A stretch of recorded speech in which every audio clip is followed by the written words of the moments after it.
The phases being the prelims examination,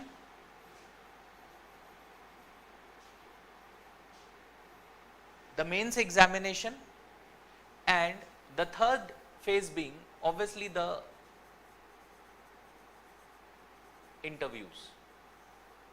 So, the prelims examination, the mains examination and the interview, these are basically the three phases in which the whole process takes place. The first phase, which is the prelims phase, is only a screening test. It's only a screening test, and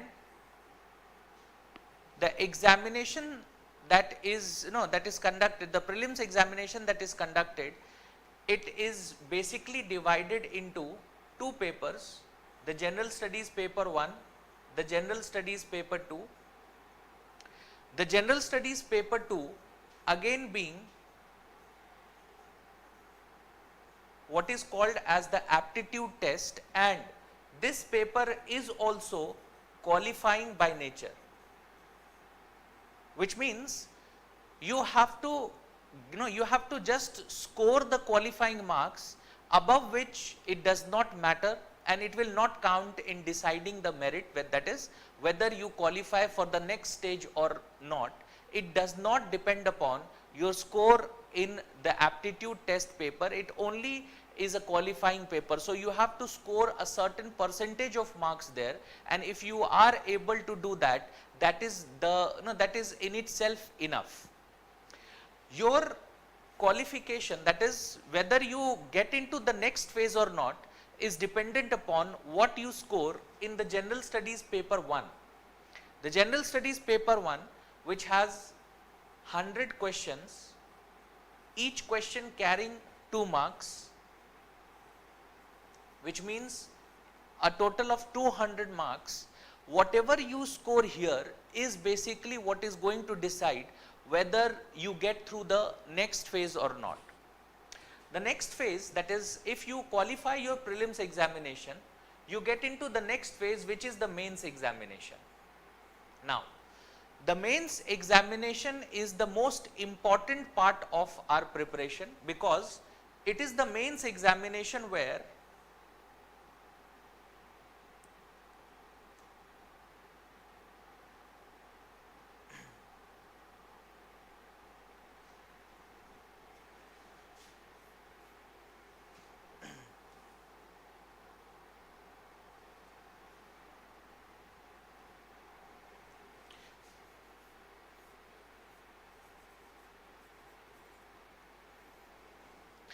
it is the mains examination which determines whether you qualify this whole process or not. That is, the mains examination is the phase of this very examination which has the most relevance in terms of the marks that you score, because once you are able to once you go through the mains examination process, the next step would be your interview, which carries only 275 marks. So, whatever you score in your mains examination along with what you score in your interviews will decide whether you qualify this examination, and even if you qualify this examination, what rank would you get, which is ultimately going to decide which service that you are going to get, whether it is IAS, IPS and so on. So, the mains examination is considered to be the most important phase, the most important part of this whole process. It is the most lengthy part also. That means, whatever time we are going to dedicate to this preparation as a whole, the most time we are going to dedicate to the preparation of our mains examination. In fact, once you are able to prepare for your mains examination, that is going to decide, even that is going to decide what is your preparation with respect to your prelims examination also, because the syllabus of your mains examination overlaps with the syllabus of your prelims examination as well. So, your general studies paper 1, GS paper 1, which we did discuss in your in your prelims examination, that was there, the questions that no, the 100 questions that comes there, they are more, no, they are very likely, they are very overlapping with the topics that you are going to study in your mains examination. The only difference would be that the prelims examination is a MCQ based test, which means it's a multiple choice questions and it's a one-day test that no, you appear on a certain date, and both the papers, that is GS paper 1 and GS paper 2, is held on the same date. And so it's a 2 hour per paper test, and whatever you score there on that day, how you perform is going to decide whether you are able to qualify for mains or not. But mains examination on the other hand is more of a it's a subjective test. That is, it's a subjective test, which means you would be given different dates. Every date you have to you have to appear for a different set of papers, and the answers that you are going to write here, it would be more of an essay type answer and not an MCQ, not just an MCQ test. So the pattern of the examination in your prelims examination and in your mains examination differs, but the syllabus remains the same. The syllabus remains the same. So basically you prepare for your mains examination and then you practice and then appear for your prelims examination. There are a few changes that you make to the approach that you have towards your prelims examination. Otherwise, the preparation time that you are going to dedicate for your civil services examination, the preparation time would be basically, it would be focused more on, and it would be focused primarily on your mains examination. The way you prepare for your mains examination, the wide coverage that you have in your mains examination, the way you prepare your optional papers here, all of this is, that is what is going to decide whether you are ultimately able to qualify this paper or not. Clear? So what you need to understand here is that the mains examination what I wanted to clarify is that the mains examination is the most important part of our preparation, and the more you dedicate, the more time you dedicate, the more focused you are on mains examination, it is more likely that you are going to get through this whole process. It does not mean that prelims is not important at all. It's a screening test. You have to clear prelims to appear for mains, but whether you ultimately get to the service or not, or your name is in the list or not, depends upon your performance of the mains in the mains examination. Clear? So mains examination is more of a subjective test. It is more of a subjective test. Let me just give you a details as to what are the specific components of the mains examination, and then we are going to get into the details of it. So in your mains examination, you have certain papers, like you have the general studies paper, you have your optional papers. Along with that, you also have one paper which is your essay paper, and then there is the language paper that you have. I will come to it. Now general studies paper basically is further categorized into 4 papers: GS paper 1, GS paper 2, GS paper 3 and GS paper 4. When we talk about your optional paper, you have to choose one optional paper. It is completely your choice. If you go through the notification of UPSC, there are a number of optional papers that are there, and it is completely up to you which optional paper you want to go for, which optional paper you want to choose. Now, it doesn't matter what your background is. Now, if you are from sciences background, you can still choose social sciences as one of your optionals. If you are from social sciences background, you can go for sciences. It doesn't matter. Yes, most of us who are, if we belong to the social sciences background, we choose social sciences as an optional, and there are people aspirants from the sciences who also go for social sciences as an optional. That is completely your choice. It has again two papers, the same optional has two papers, paper 1 and paper 2. Paper 1 and paper 2. Now, each and every paper that is there will carry 250 marks. So, in total, your general studies paper that is there, it carries in your mains examination 1000 marks, 1000 marks, and your optional paper also, both the papers carry 250 marks each, which means 500 marks. When you combine it together, it becomes 500, and you have an essay paper which also carries 250 marks, which means your mains paper in total has 1750. The total marks that is there is 1750. Now, there is language papers also, but in your mains examination, the language papers that are there, these are qualifying in nature, which means what you score here is not going to count. What you score here is not going to count.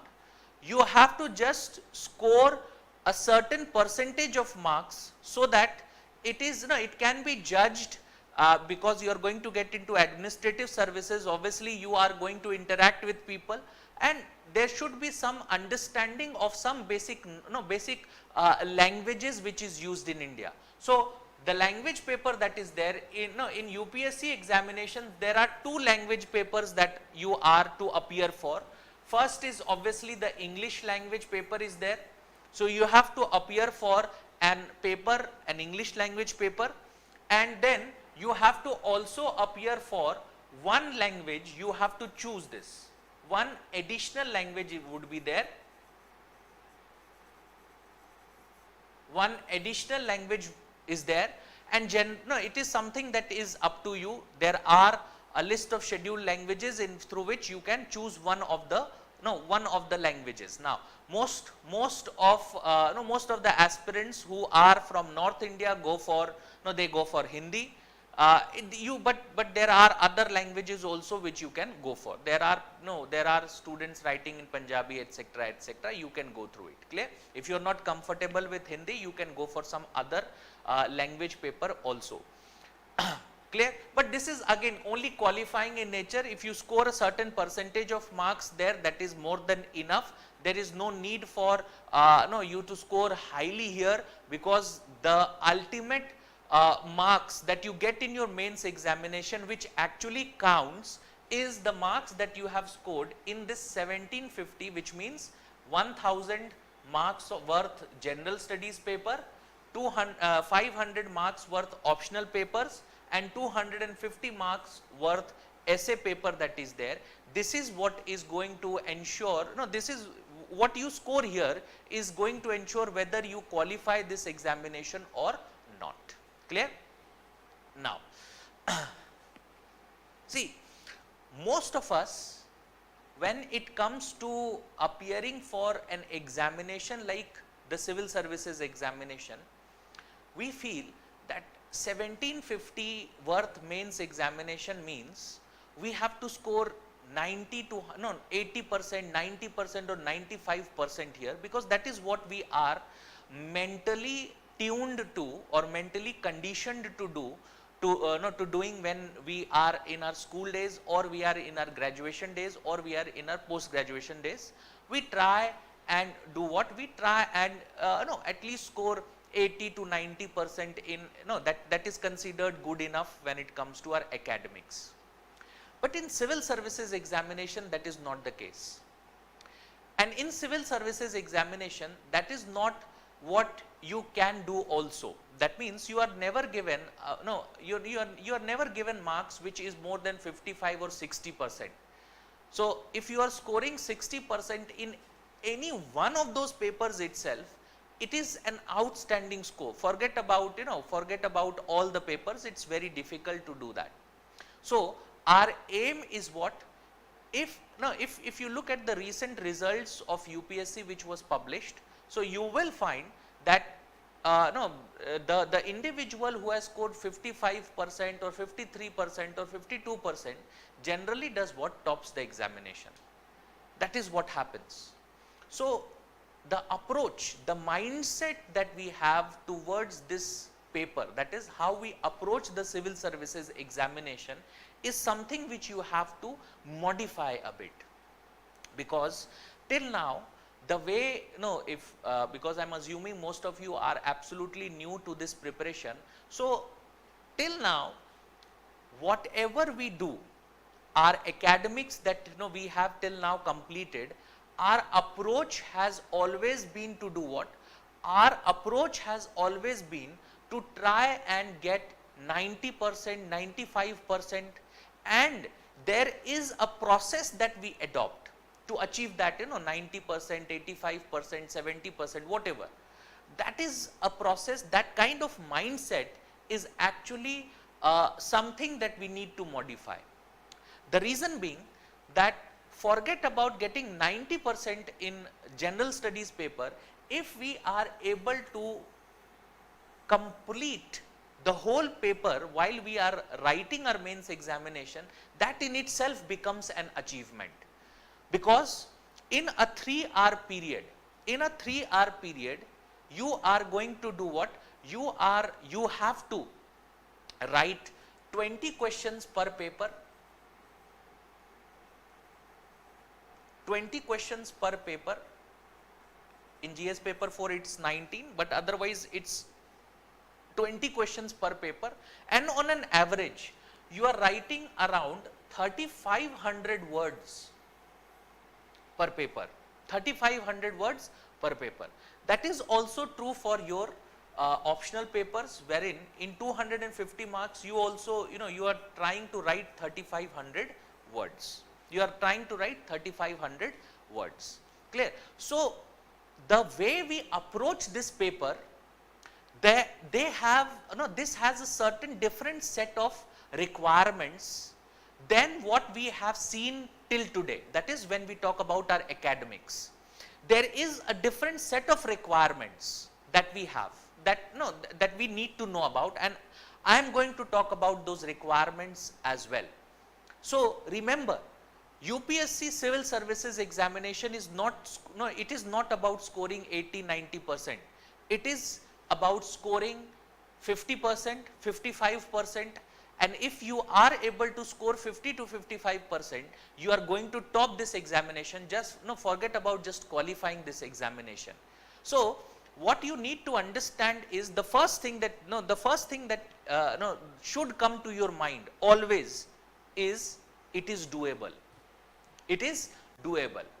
Now, lot of us, while we are in this very mode of our preparation, lot of aspirants I have met over the period of almost now more than 10 years that I have been mentoring students.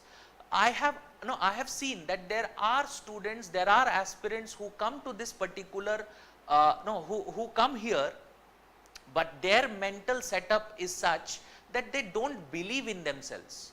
So the first thing that I would like to clarify to you is that scoring 50 to 55% is not that difficult, even if it means that it is one of those competitive examinations which has a lot of people, lot of aspirants, they are competing with each other, but the ultimate goal is to score 50 to 55%, because if I am able to do that, I will get through this. So there is something that you always have to keep it in your mind. Okay, there are aspects of the examination which may be tough, the competition may be tough, but I don't have to score 90%, I don't have to score 100%. I don't have to aim for that. I have to aim for scoring 50 to 55%, because if I can do that, I am going to definitely qualify this examination, be it your prelims examination, be it your mains examination. Remember this, even in your prelims examination, if you look at the cutoff which UPSC has released in, for the last few years, though it varies every year, the cutoff is different, but it more or less remains somewhere around 50% mark. It may be 1% more, 1% less, but it remains around that mark. So if you are able to score 50% in your prelims examination, 50% in your mains examination, and 50% in your interviews, you are going to qualify this examination. And not only are you going to qualify, but when we appear for this examination, we don't think about the services. No, we generally aim at getting into services such as All India services, which is IAS and IPS, or for that matter, some of us may aim in aim into getting foreign services. So this is pretty doable. It is something which can be done, but there are a few requirements. There are a few things that you need to know beforehand.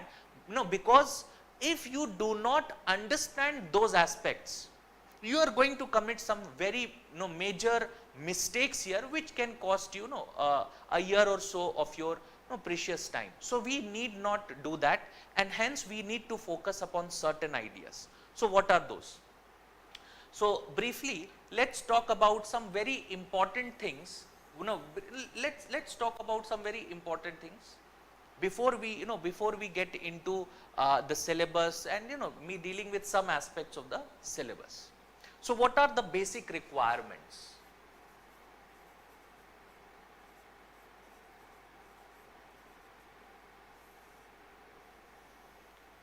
What are the basic requirements that are there? Or what are the basic requirements that are there of this particular paper before we try and start this preparation? You should know about these things. First,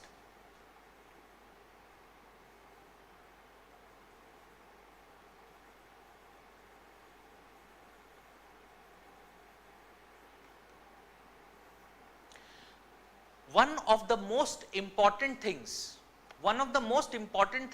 that you are going to face in terms of challenges is the time management. Now, time management is equally important in your preparation as it is while you are appearing for the exam itself. Time management is one of the, according to what experience I have, time management is one of the key. Because see, when you start the preparation, if you are someone who is freshly has completed your bachelor's degree, or you have just started preparing for this, and you are going to appear next year, which means you are going to appear in 2023, suppose prelims examination. Right now you think that you have almost a year's time to do what? Almost a year's time to work on it, and therefore be prepared for your prelims examination. But what you need to understand is that if you look at the syllabus of it, if you look at the syllabus of the examination, if you understand the basic intricacies of the syllabus, you will get to know the broadness that is that UPSC has tried to cover within the syllabus itself. So if we look at the paper 1 part of general studies, it would include history, geography, society, post independence, consolidation. If you look at general studies paper 2, you will find that you have to go through polity part of it, which means Constitution of India and different laws which are from time to time enacted by the Parliament of India. So Constitution part of it is there. Then there is something called as governance part of it. Then there is something called as social justice. Governance part deals with contemporary affairs which are going on in the government. So there are some contemporary policies which the government comes up with. What are the things that are right with those policies? What are the things that are wrong with those policies? What happens sometimes when some very good policies are enacted, but they are but the government is not able to execute them properly. So it has a very contemporary tinge to it. So it's not just about rote memory, it's not just about reading a book, because if you just read a book, it will not suffice what the demand of this particular examination is. Similarly, the third part of GS paper 2 is what is called as social justice, which means it would include all the policies, programs, institutions, and all the you can say parameters which are used to which is used to measure whether India is able to achieve its welfare goals or not, and whether we have been successfully even tried to achieve those goals or not. What is the what are the gaps that have remained in the government policies, and so dynamic areas are there. So on one hand, you have general studies paper 1, wherein you have to cover history, and not just Indian history but world history is also a part of your syllabus. Similarly, geography of India as well as geography of the world. Then comes your post-independence consolidation. So post-independence, what are the steps till today that the government, various governments have taken, which are considered to be some outstanding steps which have led to redefining what India as a country, as a nation is. that part, and focus on Indian society. So what is what kind of society we are in, what is the role of women, what are the different institutions that are there. So this is this is the broadness of the syllabus. So history, geography, polity, constitution, governance, social justice, that is there. That is just a part of GS paper 1 and 2. GS paper 3 includes, in fact it is the broadest of all the papers. It includes economics, science and technology, environment, it includes internal security part of it, disaster management. Paper 4, a completely different and a new topic which most of you, 99% of you might not have even even gone through till today, which is ethics, integrity and aptitude. So what kind of what is ethical organization? Civil services, you tomorrow going you are going to become civil servants. What are the values that are required to be a part of a part of civil servants, so that you can serve the country? These are so many things that are included as a part of your syllabus. So when we talk about when we talk about time management becomes a key issue, because time management, when we talk when we say 1 year, most of you who have started your preparation, you feel that 1 year may be enough. Yes, 1 year is adequate. We can say 1 year is an adequate time, but not not enough if you approach the examination without a specific plan. If you approach the examination without a specific plan, it would be very difficult for you to complete the whole syllabus, or at least to understand and to go through the basic ideas of this syllabus.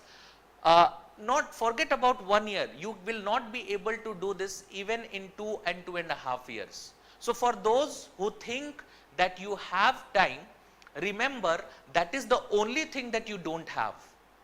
That is the only thing that you don't have. You may today have age on your side. Today you might have the financial resources to approach this examination, that is you don't have any financial liabilities for today. So that is that is all something that is a positive that you have, but time is not something that you that you majorly have. Time is something which you will always be short-handed on something, and what you need to do is you need to better manage that time. You need to better manage that time. This is something that is very much that is very much a part of even the examination process, because examination process, your examination, every mains paper that you approach, there will you will have to write 3,500 words. Every paper, per paper you will have to write 3,500 words, and that too in a 3-hour time. So you will get 3 hours per paper, and you will have to you will have to write 3,500 words, and that too, you will not be just scribbling words. You will have to think, and you will have to frame your answers, and then you will have to write those. No, you will have to think, you will have to frame your answers, then you will have to jot down those answers. This whole exercise is something which is quite time taking. It is quite time taking, and you will not be able to approach this adequately if you do not have a plan in place. You need to have a plan in place. Once you have a plan in place, only then you can do this. Only then you can do this. Clear? So see, time management is very important, and how you do this, I will come to this later on. How you better manage, how you can better manage your time, how you can train yourself to write this in this time limit, and how you can actually taking a 1 year or 1 year, 2 months, 3 months time period, how you can approach the preparation for this examination. But primarily from today onwards, all of those of you who are under this we can say a misunderstanding that you have time and you have a lot of time on your side, you are grossly mistaken. That is one thing that you don't have. Clear? Second,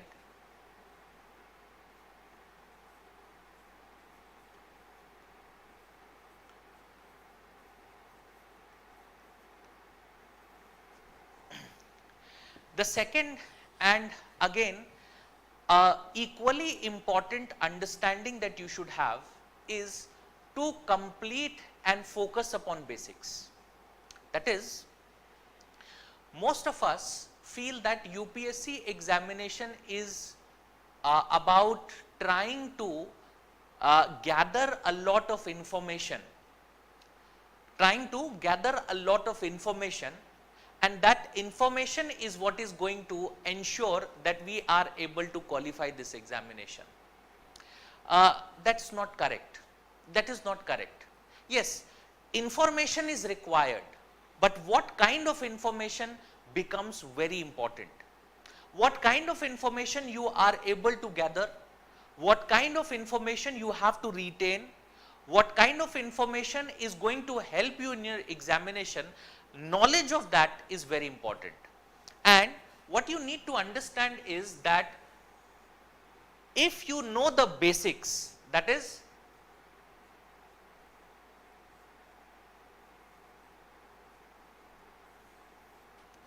if you know the basics of each and every topic that you are reading, be it history, be it geography, be it polity, be it society, be it environment, be it economics, any topic that you are reading, if you are comfortable with and you are very much sure about the basic knowledge, the basics that are there, your 50 to 80% of the job is done.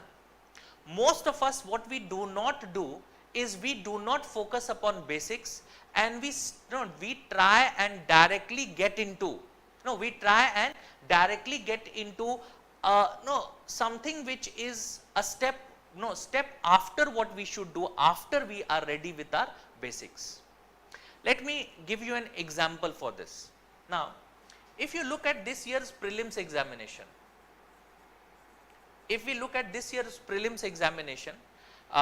if you know about it or no, I will tell you. This year's prelims examination was relatively tougher. Relatively, it was tougher. See, UPSC examinations are never easy. It's not something that you get, it's a very easy paper or something like that. That never happens. But you compare, if you compare your papers, if you compare the last year's paper or before that 1 year, if you go back and if you compare that, you would find that this year's paper was relatively tougher. It was relatively tougher. There was no doubt about it. However, if you analyze your prelims paper, you will find that out of the 100 questions that were asked in your GS paper 1, there were 40 to 45 questions which were from basics. That means forget about 40 to 45%. No, if I tell you that there were 35 to 40 questions, that is 35% to 40% of the questions that were there, they were solely and purely from just the understanding of basics, whether it was geography, whether it was polity, whether it was history, whether it was environment, anything else, whether it was even current affairs. 4 to 5 questions were just the basic current affair. It required no specialized knowledge, it just required your going through the current affairs. Which means if I am able to score just 40%, 35, 40% or 45% by just understanding of basics, almost my job is done. What did I say?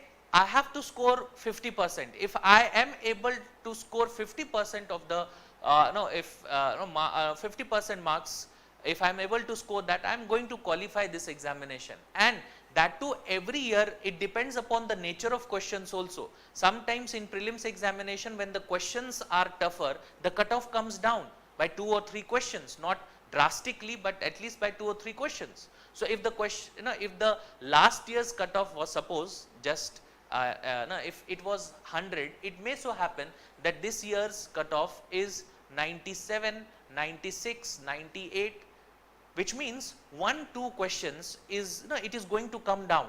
Why? Because the paper was relatively tougher. If suppose the cutoff is 98 and if I am able to score 90 marks, because 45 questions, every question carries 2 marks. If I am if I am able to score 90 marks just from the understanding of basics, don't you think this becomes the most important part of our job? This, as an aspirant, it would be a sin. It is a cardinal sin on your part to start moving on to the higher level understanding before you know the basics. You have to give appropriate time to the basics. You will have to first of all ensure that you are absolutely done with the basics, and only then you can move on to the next part. That means when I say next part, what I mean is reading books which are of a greater, you can say a greater understanding is required, more conceptual, or a bit tougher, one step further. But to go to that, to understand even that, you need to do what? You need to focus on basics. Most of the aspirants, they do what? Most of the aspirants that are there, they somehow ignore this. They somehow feel that the basics is something which will automatically come if they read something which is a bit tougher.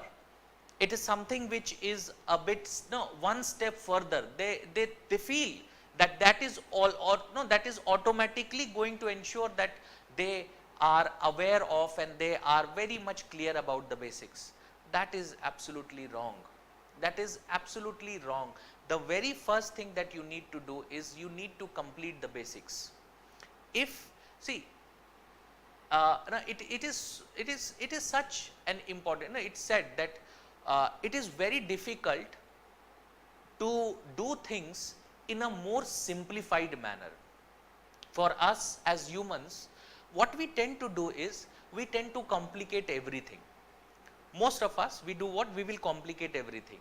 Whether it is whether it is our examination preparation, whether it is our relationships, whether it is anything that we do, what we are going to do is we are going to complicate things. It is so difficult for us to follow a very simple strategy, or to follow or to do things in the most simplified format. It's very difficult for us to do it, and that is absolutely spot on true for even when we talk about the civil services examination. What we tend not to do is focus upon basics, which is the first thing that we should be doing. The most simple of all, the whole of our preparation is preparing the basics, but we don't do that. And how do we prepare for it? We prepare the basics by following the NCRTs, by following the NCRTs. See, anyone who tells you that UPSC examination is about writing answers, UPSC examination is about writing good answers, is not wrong. But what you need to understand is, the first day that you start preparing for this is not what you will be able to do. That is not the day you will be able to do these things. You will not be able to do these things on that very day. For that, what you need to have is a good understanding of how to approach an answer. You need to understand that every question has some important ingredients, and as an aspirant, it is your job to understand those ingredients, those components, and put it in your answers. NCRT helps us teach that. It teaches us that. It does what? It presents each and every important concepts in such a lucid and a simplified manner that if we are very aware about what and how NCRT tends to present facts as well as information, and we try and copy those facts in the paper that we are writing, that is, we also present the facts in that simplified manner, our job is done. Our job is done. So, for the basic knowledge, what we need to do is, we need to focus upon NCRTs. For basic knowledge, we need to focus upon NCRTs. We need to do this. Clear? Yes. How we read it, I'll come to that as well. And the third important component of our preparation will be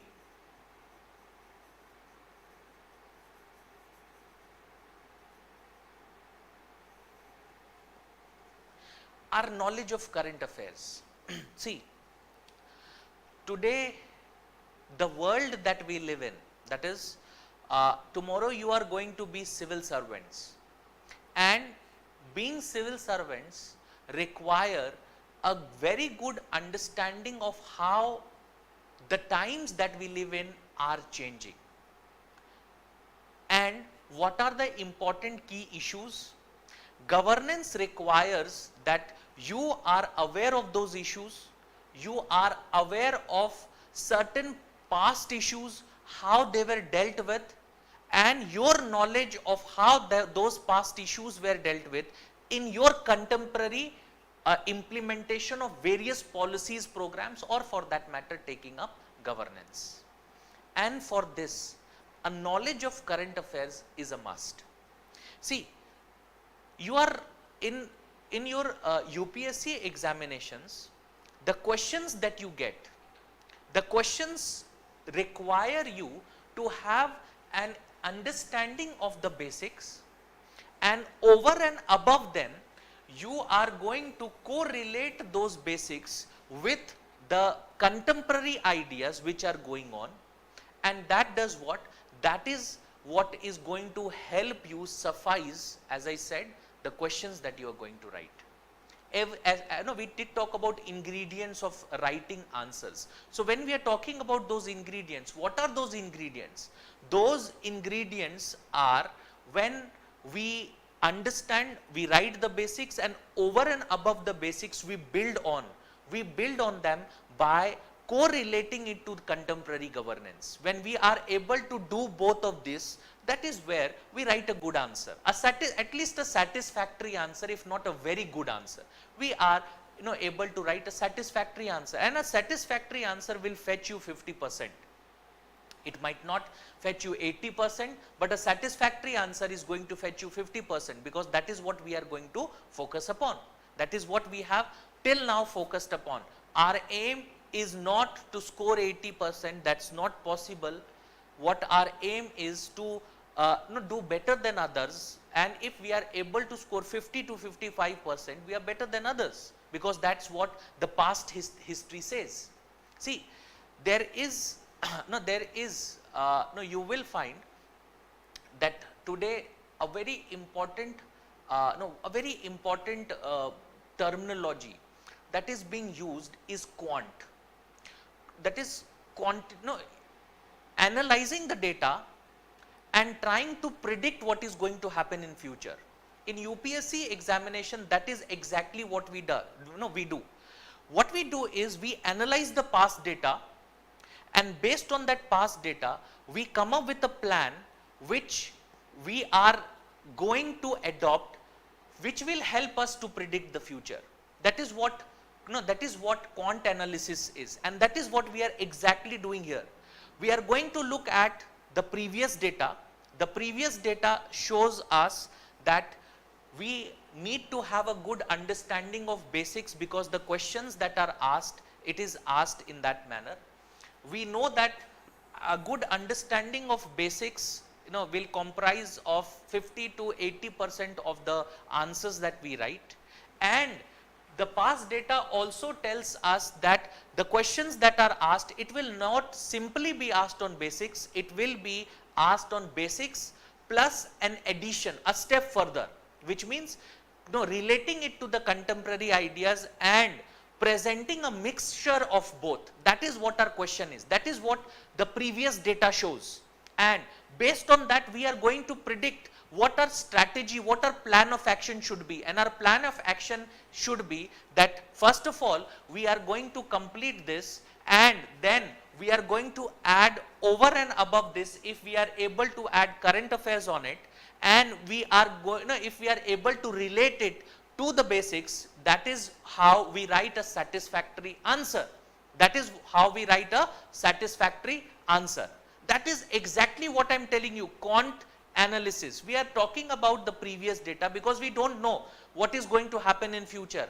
We are not people who who are trying to just predict the future. No, what we are trying to do is we are trying to analyze the data that is given to us, and based on that analysis, what we are going to do is we are going to guess, or we are going to predict, or we are going to come up with a probability that this is something which is going to happen even in the future. So that is what we are trying to do here, and that is what I am saying you. That is what I am actually trying to inform you, that current affairs is one very important aspect of your preparation. Most of us tend to do what? Most of us tend to have a very passive strategy towards preparation.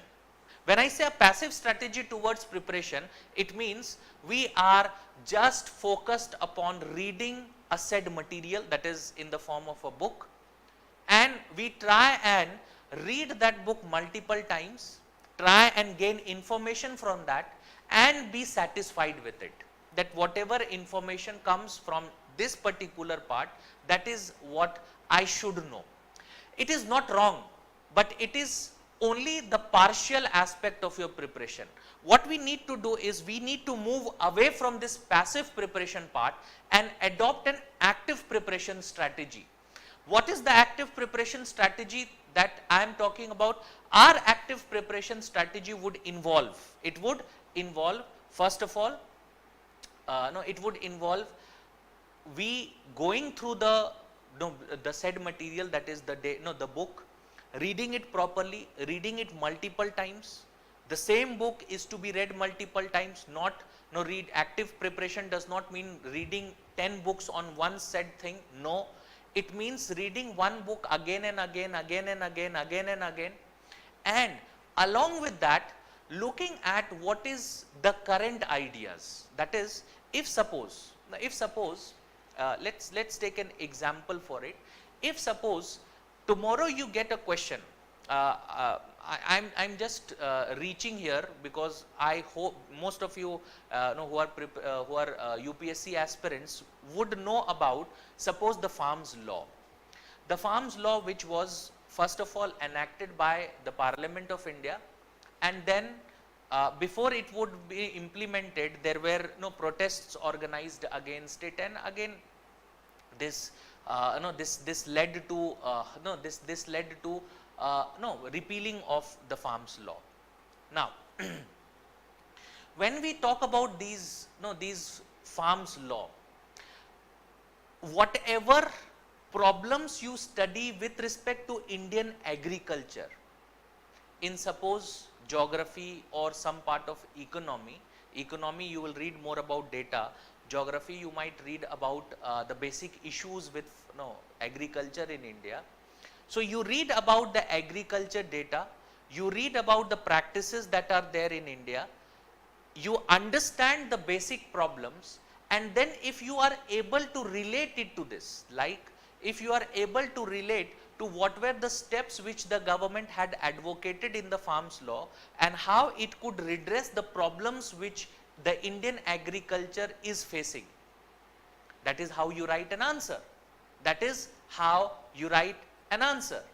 That is how you write an answer. And when I am talking about current affairs, this is basically what I am trying to say. An active preparation strategy involves where you are not just aware of, the information that is presented to you in the books, but you are also aware of what?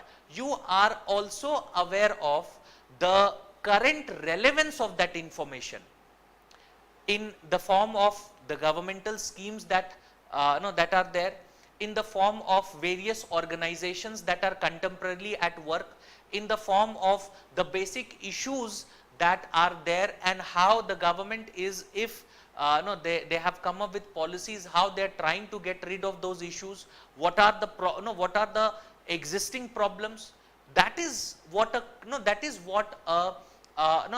an active preparation strategy involves. It is not just simply reading books, rather you having the capability to, along with reading of books, you should also have the capability to interpret that information, analyze that information, and would be able to use the information if required in your paper. That is what an active preparation strategy looks like.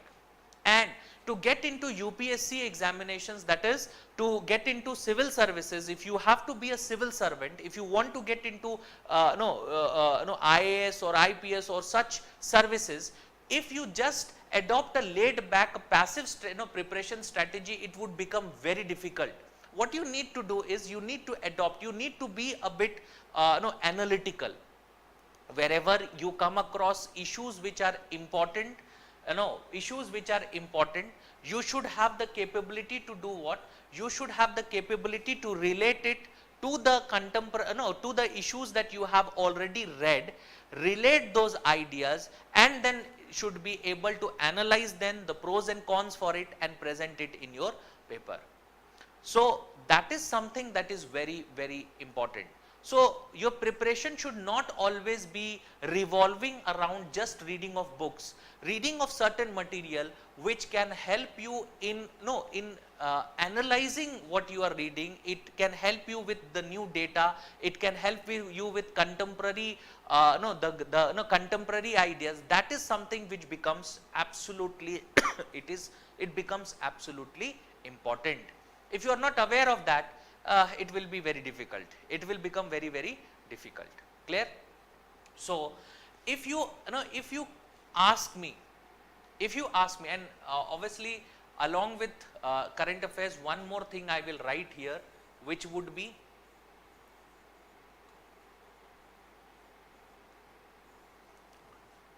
your optionals. See, whatever optional you choose, it should be a very rational decision. Optionals should never be chosen on arbitrary grounds. There is only one decision that you make as an aspirant within civil services, is what optionals you are going to choose for. Other things is mandatory. Your prelims examination, you have no choices. In your mains examination, whether it is general studies, whether it is your essay papers, you have no choice. In your interviews, the questions that are asked, you have no choice. The only choice that you have is about choosing an optional paper. You have this choice. There are a list of optional papers that you have, and you have to choose one. Never choose an optional paper which in any way is not something which you have not rationally arrived at in terms of your decision. Now, why am I saying this? Because suppose if you choose an optional paper which you have chosen just on the ground that someone else, like it may be a topper had last year's topper had an optional paper, or for that matter one of your colleagues have chosen for that optional paper and you go for it. That is going to cost you. That is going to cost you. That is going to cost you. That is not what you should be doing.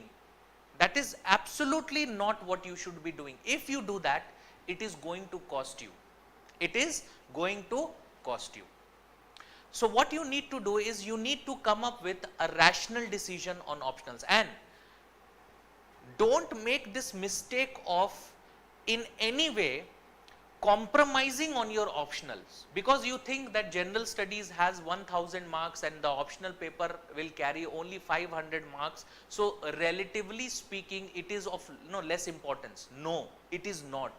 The reason being that scoring 50% in general studies is very, very difficult, because in 1000, if suppose you are if general studies in total carries 1000 marks, and if you think that it will be very easy for you to score 125 marks in every paper and score 500 total out of 1000, if you look at the scores of the topper, you would find that there are only one or two of them who have been, or if they have been able to score 500 out of 1000.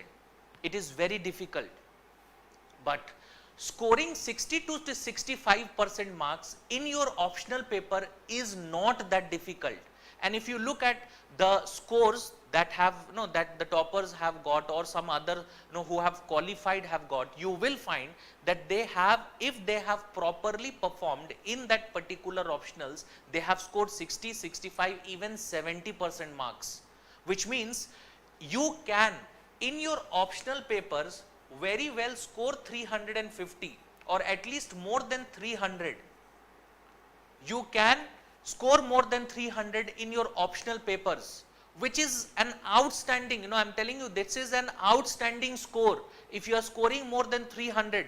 Because if suppose by any chance you are not able to score 50% in your in anywhere, so suppose general studies you are not able to score, or in your essays you have not got that kind of a score, so that deficit of 20, 30, 40, 50 marks, whatever the deficit is, it can be taken care of by your optionals.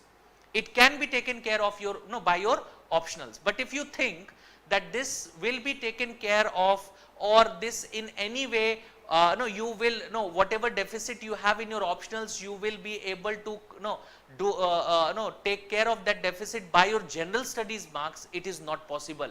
It is not possible. So your optional paper is as important as your general studies, if not more than that. So what you need to do is you need to choose an optional very wisely. So if you have already chosen an optional, and you have chosen your optionals on this ground that someone else, or the last year's topper or this year toppers, or someone I know who got through this examination had that optional, that is the wrong parameter to choose the optional. What you need to do is, first you need to enter into a comprehensive analysis of all the viable optionals that are there for you. So if you are not from sciences background, obviously sciences, it would be very difficult for you to take up sciences or engineering or medical as your optionals. So that those are automatically eliminated. Then even in terms of certain social sciences, like literature, if we talk about suppose English, Hindi, literature, such optional papers that are there, they are also eliminated because you are not of that option, not of that background. So what remains are a few of those optionals. What you need to do is you need to go through the syllabus of those optionals, analyze the syllabus, analyze the previous year paper, analyze previous year papers. Suppose you don't have any knowledge of a particular subject, so obviously that is not something which you automatically and within a month, no, within 3 months or within 4 months you would be able to do it. But certain papers are there which, certain optional papers are there, like political science, public administration, philosophy, and so anthropology, and so on. These are certain optional papers which are which are something which generally people from social sciences background, or those who are not very sure about those, which optional they should go for, they choose. So what you need to do is, first of all, don't blindly choose one of them. Go through the syllabus of each and every optional, analyze what is something that is your cup of tea, because not all optionals are made for all of us. And you will find there are lot of aspirants who have failed to qualify this examination, not just because they were not hardworking. They were very much hardworking. They were someone who had dedicated quite a bit of time to this preparation, but the problem was that they were not able to score good marks in their optionals, because it may so happen that they felt they were comfortable, but the answers that they were writing in their optionals were not something that met the requirement. And that is where because of this mistake, they had it has cost their them their civil service career. So what you need to do is, you need to analyze the syllabus of all the potential optionals that you think this is something that I can take up. Analyze the syllabus of those potential optionals, then go through the previous year papers. When you go through the previous year papers, when you go through the previous year papers of the optionals, you will have a good understanding of what are the nature of questions that are asked. Are those are the questions more straightforward? Are the questions a bit you can say indirect in nature? Are the questions that are asked, are they asked directly from the syllabus, or there are some some other types of questions which appear also? All of this, when you have an understanding of this, you will understand, okay, what are the positives, what are the merits and demerits of the optionals that of the potential optionals that you are thinking of, and then you will be able to arrive at a very rational decision that this is the optional that you should go for. Not all the optionals, some of us might need might need guidance for optionals, because obviously that is not yours background. That's not where you don't have any bachelor's degree on it or a master's degree on it. So in that case, you may require some form of guidance. So in that case, you will also look at this, that whether there are relevant books that are available, whether there are people who are available who can guide you or not. All these become some rational way of choosing one optional over the other. And that is the reason why I am telling you, optional papers are very important. They are very important. You cannot just choose one optional arbitrarily. That may be the most important decision of your life, because one of such decision can ensure whether you get into this or you are not able to. Clear? So this is something that is very important. This is something that you have to be very, very, very focused upon. Clear? So these are, according to me, the 4 things, including time management, basics, current affairs and optionals. These are the 4 things that you should know, and you should already be aware of before before you start this, that okay, this is something that I need to focus upon. This is something that I need to always do what? Always keep a check on. Now it should be something that will that you will always keep a check on. Clear? Now let me just deal with all of this in a summarized fashion as to what you can do, what you should be doing for all of this. Like, let's talk about first for time management.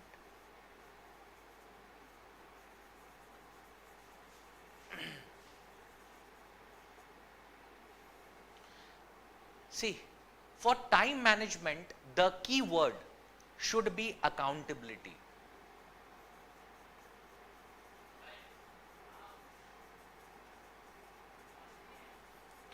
When I say accountability, what do I mean by it? you should be accountable for your everyday's work. You should be accountable for your everyday's work. You should be accountable for the fact that what are the things that you have, no, what are the things that you have taken up as of today. So, if suppose you are, no, you are suppose in the process of reading history or in the process of reading polity.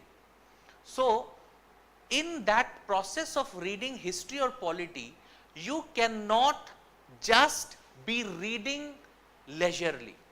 You have to be accountable for that time. Suppose you are reading a page wherein you have, it's already been 1 hour and you are just going through it without being mentally present.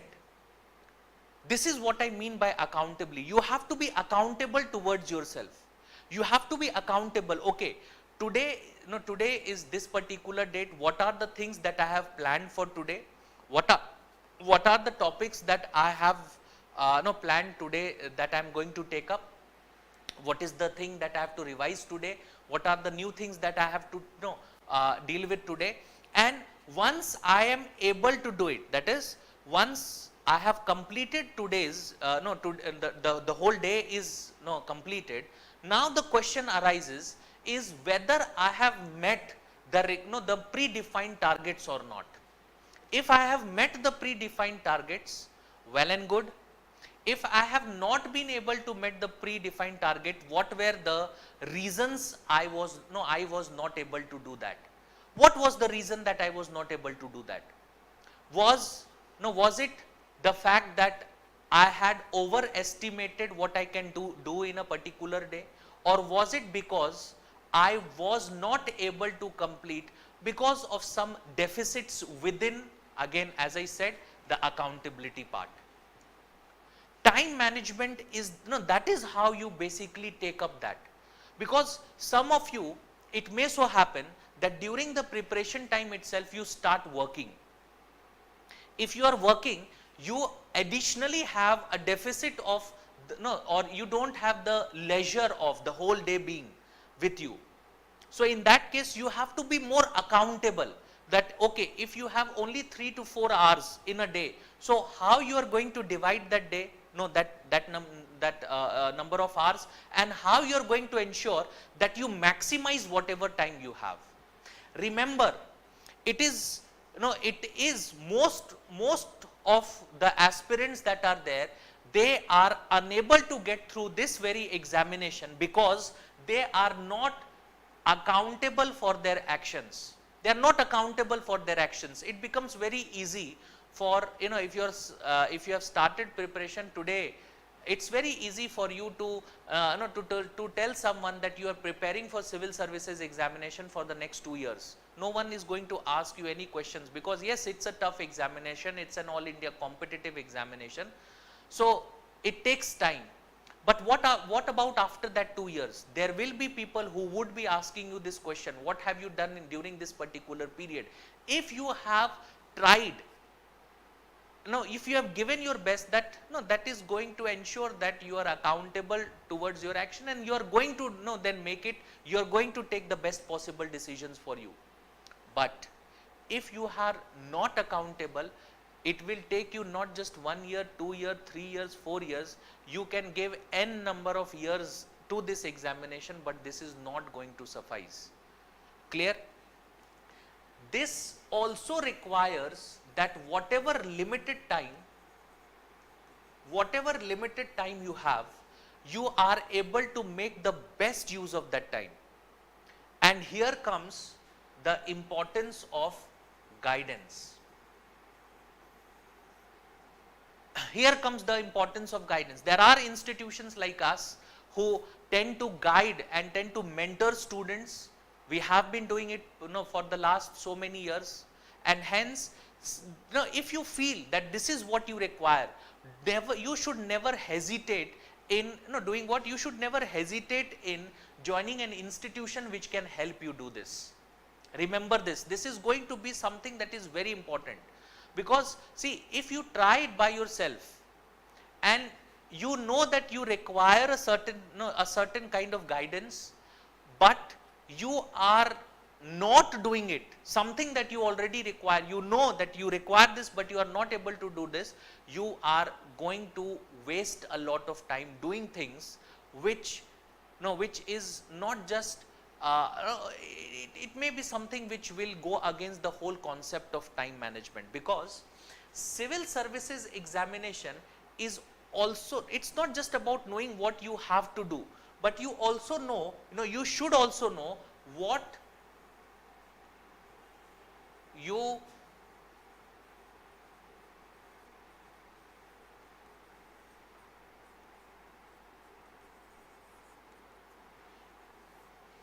should also know what you should not be doing, and this is in fact much important than just knowing what you should be doing. So if you can eliminate this from your preparation, what happens is that the kind of effort that is required for you to clear this examination, that gets reduced, your effort is more focused, and that is more likely to help you ensure success. It is more likely that you succeed because of this. It is more likely that you are going to succeed because of this. The reason, obviously, I have already told you, you should know what you should not be doing as well. And that is the role of guidance and mentorship. So if you feel you require it, you should never hesitate in approaching someone who can help you do this. Clear? Now, this is about your preparation.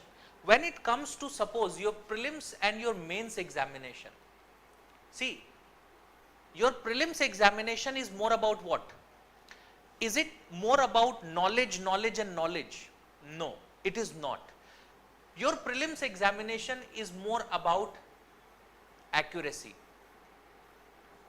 It is more about accuracy. That is, if in your prelims examination you get 100 questions, you need only 50 questions, effectively speaking. When I say effectively, I mean, obviously there would be negative marking. Your negative marking has to be eliminated as well. Clear? So effectively, if you are doing 50 of these questions right, you are very likely to qualify.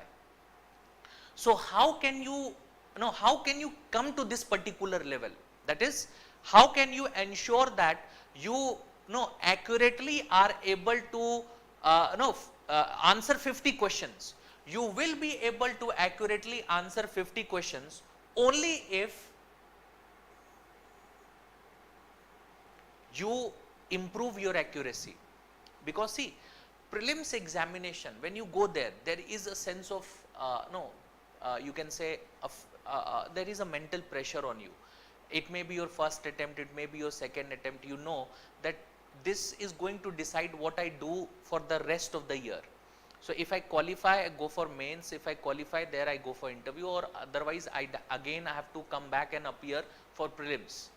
So in this case, the more accurate you are, the more likely you qualify prelims. And this accuracy can be improved how? Can this accuracy just be improved by reading more and more? No.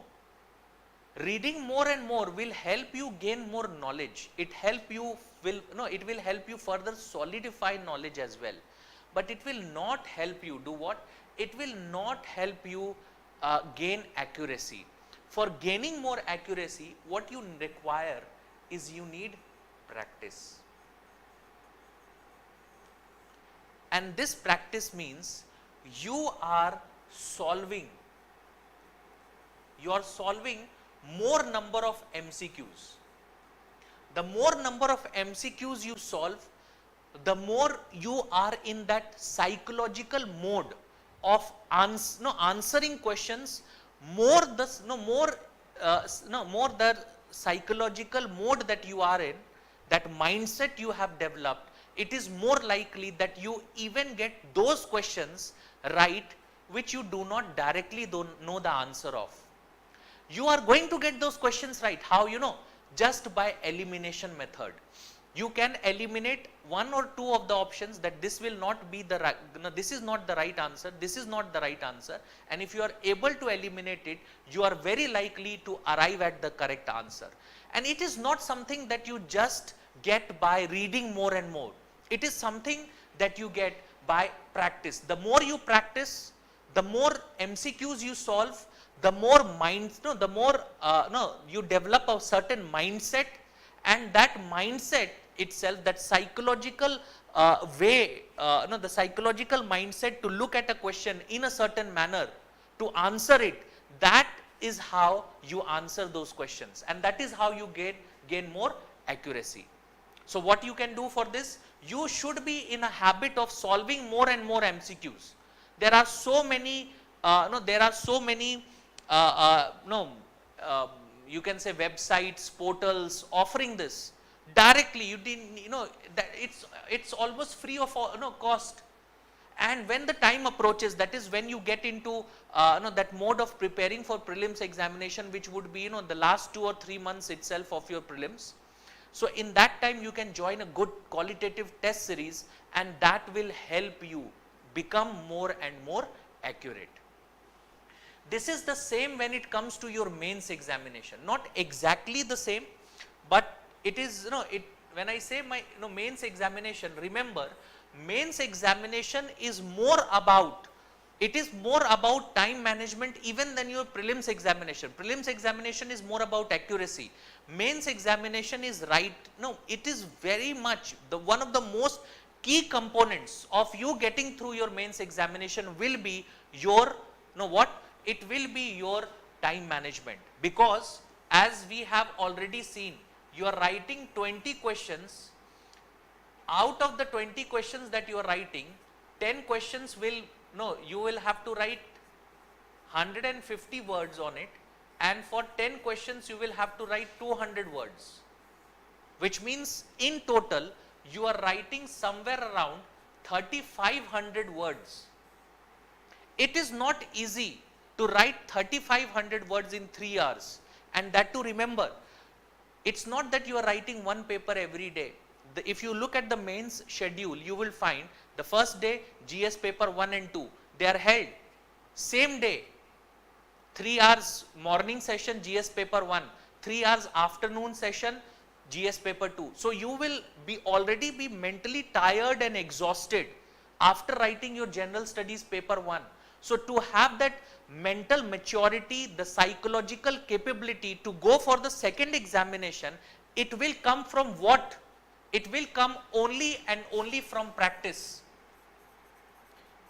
The more you simulate this, the more you are able to simulate it beforehand, that is what is going to help you understand that, okay, that is going to help you, be in that particular mode, the psychological mindset you develop, that okay, this is what I am going to do. For those who have not, for those who go for mains examination but they don't practice this, beforehand, they don't simulate it beforehand, they are not going to qualify mains examination. There you will find that it is so difficult to complete even one paper, writing 3500 words, let alone trying to do it twice in a day and coming back the next day doing it again. It's very, very difficult. So the more you practice writing, the more you are able to there is someone who is going to help you, guide, there is a mentor that you have, there is a guide that you have who tells you this is what you are doing right, this is what you are doing wrong. That is something that is going to help you achieve your goal. Clear? Time management is key. It's a very important idea. Optionals I have already dealt with. Basics. The second idea that I talked about is reading basics, that is reading Ncrts. Most of the aspirants do what, they ignore this. They ignore Ncrts. But what they don't understand is, if they are able to read Ncrts, if they are able to read NCRTs, because this is very easy. The language is absolutely very easy. There are so many examples, there are so many visual aid, like a diagram is there, sometimes certain cartoons are there. It becomes so easy and so relaxing to read NCRTs, because obviously you are reading NCRTs from 6th to 12th standard. In most cases, not in all cases, most of these NCRTs are like geography, it's overlapping also, even polity, some of them are overlapping, history is also overlapping. So you will not read everything, but this is what we generally advise: go through 6 to 12 NCRTs. If you read NCRTs, NCRTs is going to be a very great help, not just for examination or for just approaching this examination. It helps you clarify some very basic concepts in a manner, along with examples, along with what is, what happened historically. It helps you clarify it in such a lucid manner that you are never going to read it again. Once you read it, once you comprehend it, you will remember it for the rest of your life. So reading NCRTs is a must. Reading NCRTs is a must. And if you have just started your preparation, dedicate the first 1-2 months, 1-2 months of your preparation in reading of NCRTs. And believe me, if you are, if you are watching this video, if you want an individual who is absolutely, in an unbiased manner trying to guide you, I am telling you, this 1 or 2 months that you dedicate to reading of NCRTs will not go to waste. It will be something which will help you either in writing your essays, either in writing your answers, either writing your optionals, wherever it is going to help you. The first and the foremost thing is that it will help you directly. There would be questions which would be picked from different NCRTs and it is asked. As I said, just go through the polity questions, prelims examination this year, read those polity questions, see the NCRTs, whether you get an answer of those polity questions in NCRTs or not. I am not saying that all the questions you will automatically get the answers from in NCRTs. No, it does not happen that manner. Like economics, if you get a question on economics, economics is a very dynamic topic. Hardly you are going to get any questions from NCRTs. Very unlikely. You might get a question or two on basic ideas, but very unlikely. But when it comes to polity, when it comes to history, when it comes to geography, these are certain phenomena which are less likely to change than when we talk about economics. So in that case, NCRTs will not be that useful, but when it comes to history, geography, it will be very useful. Clear? So read your NCRTs at least once, and after that what you can do is, it depends upon your personal choice, but my recommendation is, if you can make some notes on your NCRTs, ensuring that you don't need to read the NCRT any time further. You will just go through that notes to revise your NCRTs. Clear? This is very important. Every one of you should be doing this. Clear? Next is current affairs.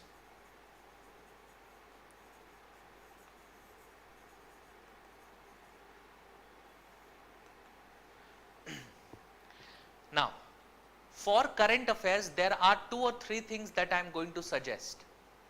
Obviously, there will be a daily newspaper.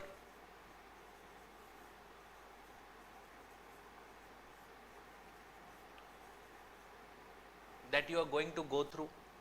Along with the daily newspaper, always go through the magazines Yojana and Kurukshetra. When you are reading Yojana and Kurukshetra, there is no need to read every of the Yojana and Kurukshetra that is published every month. Anything that is relevant to your syllabus should be read, and not all the articles in the Yojana, because some of the articles are relevant, some of them are not. Clear? So this would be no, this would be something that will be taken care of. First of all, you will have to understand that here you have to read only those which are relevant for your syllabus,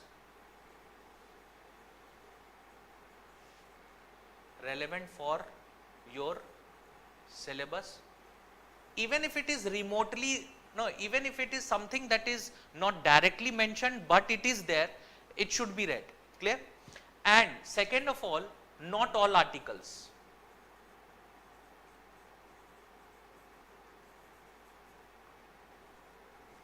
Not all articles. Don't try and go through all articles that are mentioned in the Yojana and Kurukshetra. There are some of those articles that are relevant, like the introductory article is very relevant, and after that, there would be one or two articles which would deal, relate to, suppose there is a Yojana on e-governance. So it may so happen that one article, the first introductory article, is about the whole of the concept of e-governance. What are the recent steps that have been taken by the government? What are the challenges being faced? What are the finance? All these things. And so on. And the next article would be e-governance and suppose service delivery. That is, e-governance and what kind of government's services in different fields the government is trying to deliver through e-governance. It is important. E-governance and agriculture, it is important. Some of these articles become important, but if it goes into too much specialization, you need not go through it, because general studies is never about specialization. It is more about knowing certain things to a certain aspect, not going into a lot of details and trying to understand each and every aspect. That is not anymore, because see, previously it used to be the way UPSC used to ask questions, not anymore. It tries to ask questions more on the basic ideas of it, rather than going into a lot of details of it. Clear? So that is something that you have to need to understand. So not all articles, only those articles which are which you find relevant. And I know it will be initially difficult. Initially, when you start into getting into this habit, and you start this practice, you will find that first Yojana you read every article, second also, third also. But by the time you come to your third Yojana or your fourth Yojana, now you have spent 2 or 3 months. In this 2 or 3 months, now you will start understanding, you will start eliminating those articles which you will start understanding that this is not required. Clear? So this is there. Now, when it comes to the daily newspaper, now the daily newspaper, remember this, there are a lot of aspirants who come to me with a problem that reading newspaper is difficult, and it takes a lot of time. Yes, it does take a lot of time initially, but even newspapers can be divided into 2 parts. First are certain events, and second are certain issues. Certain events and certain issues. Now, when you read the newspaper, don't focus upon the events. Your focus should be on issues. Understanding of issues becomes important, because these events, you are definitely going to repeatedly come across these events. Like if we talk about Russia-Ukraine war, this is an event. What is the issue? NATO and Russia's reservation towards NATO. That's an issue. Knowing that is important. Event is what?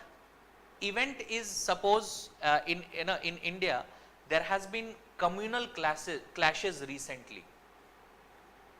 So reading about communal clashes happening in different parts of the world, in different parts of India, is just an event. What is the issue? What are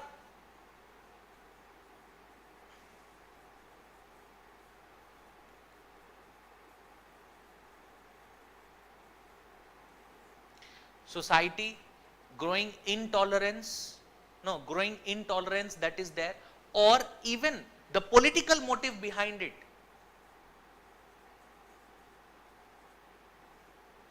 Because that is something that can be asked when it comes to your society part of it. Clear? So, whenever you are reading newspapers, don't go through the events, or don't try and focus a lot on events. Don't try and focus a lot on events. What you need to do is try and focus on issues. Read the issues. Read the issues. If you focus only on issues and try and get examples, because no, if you read about some good work of the NGOs, no, keep it as an example which you can quote in your essay, in your ethics paper, somewhere. If you read about, suppose, a civil servant doing an outstanding work, this example is going to be very useful for you when you quote it in your ethics paper. So, your focus while you are reading newspapers should be understanding of issues. Like recently, there has been a government decision which is now being protested by a lot of aspirants who are trying to get into the defense forces, like the Agniveer. Now, if you try and read about the Agniveer's protests that is going on around India, it is of no use, because never ever you get a question on in civil services on it. But yes, if you get a question on the recruitment policy, so if you get a newspaper article which talks about the recruitment policy of the government, which talks about certain best practices that are going on in the world, and how India should adopt these best practices is a specific step of the government in line with the best practices that are going on in the world. When you try and adopt and try and look at it from this perspective, this is what I mean when I say understanding of issues. Your focus should always be on understanding of issues. It should not be on understanding of events. If you try and just focus on events without knowing the issues, this is not going to help you a lot. This is not going to help you a lot, because when you start understanding issues, you can correlate those issues to some other ideas. Like if you know about Russia-Ukraine war, if you know about the sanctions that US has taken up against Russia, you will be able to understand the oil politics that is going on. You will be able to understand why there has been a considerable rise in oil prices, and why in the last few days or in last 2 days there has been also a decrease in oil prices. This is something that you will be able to understand. OPEC plus institutions. No, this is how you correlate the ideas when you are able to understand issues.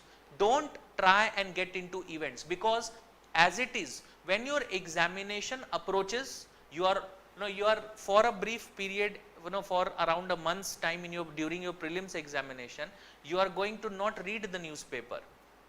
So at that time you will be reading some materials, some magazines, etc. And at that time, as it is, you are going to come across the events that would be repetitive in nature. So if you dedicate a lot of time in reading events, it is going to, first of all, take a lot of time. Reading of the newspaper will take a lot of time, and second of all, even after you read the newspapers, you will not be in a focused preparation mode wherein your energy is dedicated only to understanding issues. That will not be the case, and it is going to then hamper your preparation. So your focus should be on issues. Reading of issues is your focus. It should be your focus. Clear? So this is basically the ideas that I have talked about.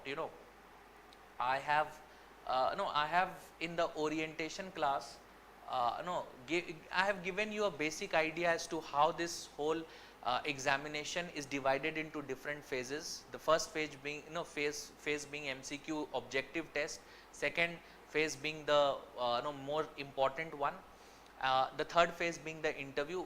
Mains and interviews are related. You cannot solely distinguish between the two. The focus being the mains examination. And yes, one more thing that I would like to end with before this orientation class gets over. Never start your preparation focusing and targeting the prelims examination. If you do that, You might get through the prelims examination in the first go itself, but you will never qualify mains, because qualifying mains examination requires a different approach altogether. Your focus should always be on your mains examination, and then from mains examination graduating towards prelims. Prelims should be like 2.5 months of preparation, not more than that. And so if you are, suppose, if you are appearing for prelims examination in the month of May, then if you are a first timer, then you can go for March onwards. So March, April and some part of May would be dedicated to prelims. If you are not, if you think no, some more time, maximum mid of February. But if you start before that, what is going to happen is that you are going to be very comfortable with prelims, but once prelims gets over, you will find that there are a lot of backlogs that you are going to have. So don't do that. Start your preparation with mains examination, and if you require mentorship, obviously we are there to help you. You can always contact us for any help that is there. Clear? That's it for today. Thank you everyone.